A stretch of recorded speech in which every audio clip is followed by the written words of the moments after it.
বাড়িতে ঢুকে ব্যবসায়ীকে পরপর অস্ত্রের কোপ দুষ্কৃতীদের। অভিযোগ, বুধবার সকালে কলকাতার লেদার কমপ্লেক্সের ভাটিয়াপোতার বাসিন্দা মালিক মোল্লাকে ফোন করে তার বাড়িতে যায় এক ব্যক্তি। কয়েক মিনিটের মধ্যেই বাড়ির ভিতর থেকে তার পরিবারের সদস্যরা মালিকের আর্তনাদ শুনতে পান। তারা বাইরের ঘরে গিয়ে দেখতে পান রক্তাক্ত অবস্থায় পড়ে রয়েছেন মালিক। চম্পট দিয়েছে ওই ব্যক্তি। খবর পেয়ে ঘটনাস্থলে যায় লেদার কমপ্লেক্স থানার পুলিশ। ঘটনাটা যখন খবর 7:30টার সময় আমরা খবর পেয়েছি, ওখানে আমাদের বাড়িপুর থানা বিন্দাখালী। তো শুনলাম যে ওর মাথায় কুপিয়েছে, হাতে কুপিয়েছে ঘরের মধ্যে।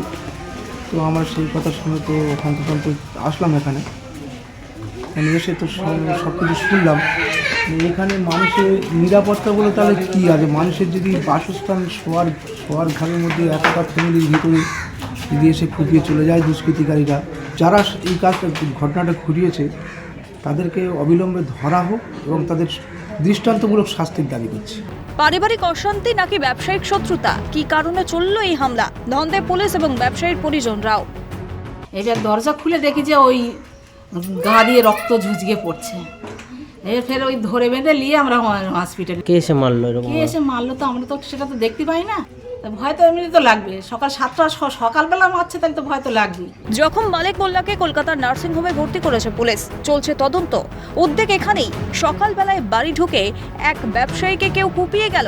আইন শৃঙ্খলা তাহলে এখন ঠিক কোথায়? নিজের বাড়িতে, নিজের পাড়ায় যদি কেউ সুরক্ষিত না ভাবতে পারেন নিজেকে, তাহলে কোথায় ভাববেন?